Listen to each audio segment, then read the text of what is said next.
नमस्कार. शब्दांची जननी असणाऱ्या 2 ठिकाणांना मी नुकतीच भेट दिली. एक म्हणजे आळंदी आणि दुसरं म्हणजे देहू. या 2 ठिकाणी फिरताना माझ्या मनात एक वेगळंच भावविश्व तयार झालं होतं. जगाला मानवतेचा संदेश देणारे ज्ञानेश्वर माऊली असोत किंवा जगद्गुरू संत तुकाराम महाराज असोत, दोघांनी शब्दाला इतकं मोठं स्थान का दिलं असेल? तुकाराम महाराज म्हणतात, आम्हा घरी धन शब्दांचीच रत्ने, शब्दांचीच शस्त्रे यत्न करू. शब्दची आमुच्या जीवाचे जीवन, शब्द वाटू धन जनलोका. तुका मने पहा शब्दची हा देव, शब्दची गौरव पूजा करू. पण इतकं महत्त्व शब्दाला का? हा प्रश्न माझ्या मनात सतत फिरत होता. आणि या प्रश्नाचं उत्तर शोधताना माझं लक्ष गेलं मानवाच्या विकासाकडे. माणसाने काहीतरी निर्माण केलं, एखादी कल्पना केली, एखादं ज्ञान मिळवलं. पण त्या ज्ञानाचा खरा विस्तार केव्हा झाला? जेव्हा त्याने ते दुसऱ्यापर्यंत पोहोचवलं. आणि ते पोहोचवण्यासाठी त्याच्याकडे होतं एक विलक्षण साधन, शब्द. एका माणसाच्या मनात निर्माण झालेली कल्पना दुसऱ्याच्या मनात पोहोचवण्याची ताकद शब्दामध्ये आहे.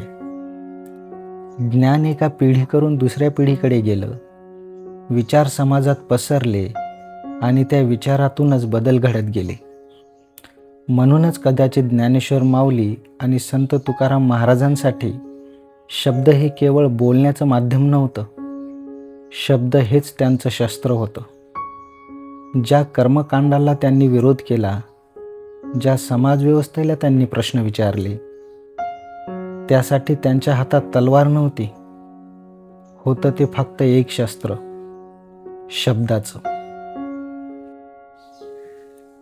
आज या ठिकाणी फिरताना मला एक गोष्ट प्रकर्षाने जाणवते.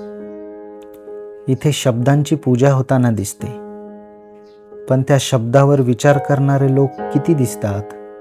या विचारांवर अंमल करणारे लोक किती दिसतात? समाजव्यवस्थेला प्रश्न विचारणारे किती दिसतात? आपण एखाद्या विचाराला समजून घेण्यापेक्षा त्याची पूजा करण्यातच रमून गेलो, तर त्या विचाराची खरी ताकद आपल्यापर्यंत पोहोचणार कशी? प्रश्न विचारणारा माणूस अस्वस्थ करतो. म्हणूनच राजव्यवस्थेला विचार करणाऱ्यांपेक्षा पूजा करणारा नागरिक जास्त आवडतो. आणि तो पूजेत कसा गुंतून राहील यासाठी ते सतत प्रयत्न करतात. नदीची पूजा केली की ती घाण होते हे कोणाला दिसत नाही. अगदी तसंच शब्दांचंही आहे. शब्द हे नदीच्या प्रवाहासारखे असतात. ते वाहत राहिले तर त्यातून विचार पुढे जातात, एका माणसाकडून दुसऱ्या माणसाकडे. पण त्या प्रवाहाला रोखणं कठीण असतं. म्हणून कधीकधी त्या प्रवाहाला थांबवण्यापेक्षा त्यात काहीतरी मिसळलं जातं. मूळ विचार तसाच राहतो, पण त्याच्यासोबत काहीतरी सोयीचे अर्थ, काही सोयीचे विचार मिसळले जातात आणि हळूहळू मूळ विचार दिसेनासा होतो. आपण त्या विचाराची पूजा करत राहतो, पण त्या विचाराने आपल्याला प्रश्न विचारायला शिकवलं होतं हेच विसरून जातो. मला नेहमी वाटतं, चांगली समाजव्यवस्था निर्माण करणारे विचार हे एखाद्या स्वच्छ निर्मळ नदीसारखे असतात. त्या नदीतून अनेक पिढ्या आपली तहान भागवू शकतात.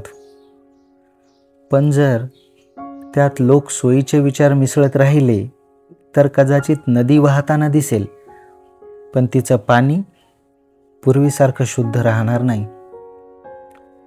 म्हणून प्रश्न एवढाच आहे, आपण विचारांची पूजा करतोय की विचार समजून घेऊन जगतोय?